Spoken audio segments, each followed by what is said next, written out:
What if a lion you raised as a cub, released into the wild, remembered you after a whole year and ran into your arms like an old friend? This is the unbelievable, real-life story of Christian the lion, a wild animal who proved that love and memory can go beyond species. Let's dive into one of the most heartwarming reunions in animal history. Social bonds are strong and grooming, head-rubbing, and vocal communication help maintain the family.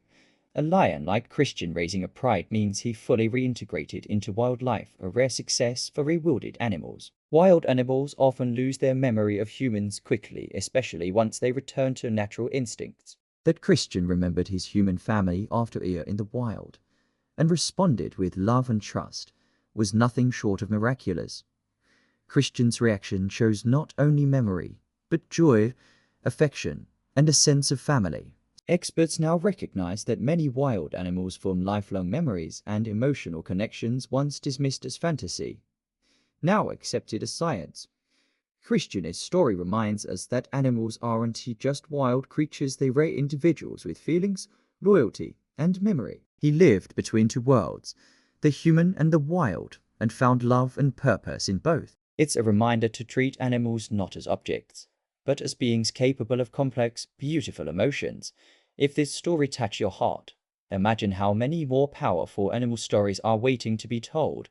The footage of the reunion became a viral sensation decades later. It wasn't just a reunion, it was living proof that animals are capable of deep emotional bonds.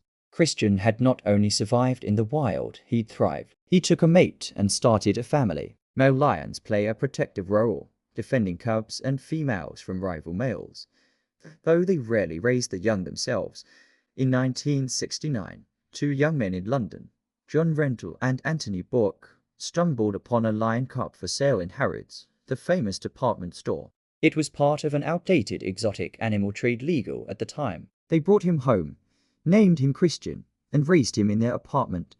Christian was no ordinary pet. He grew up playing in the churchyard, going on road trips, and forming a deep emotional bond with his human friends. He wasn't aggressive, but affectionate, intelligent, and surprisingly gentle.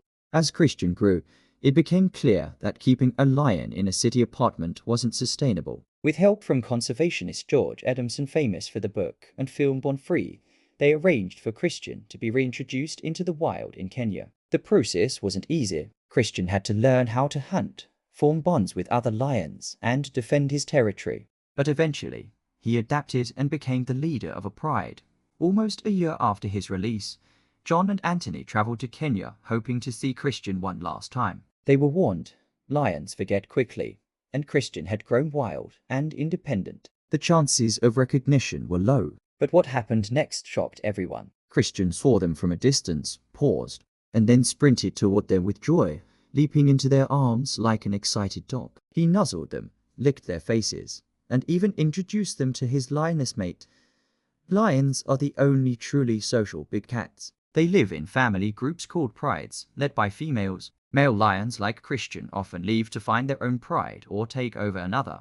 Within the pride, lionesses work together to hunt and raise cubs, while males protect the territory from outsiders. Cubs stay with the pride for years, learning hunting skills and group behavior. Lions may not speak, but their memory and emotional capacity are powerful. Don't forget to like this video. Drop a comment if you believe animals remember love, and hit subscribe for more unbelievable wildlife miracles every week.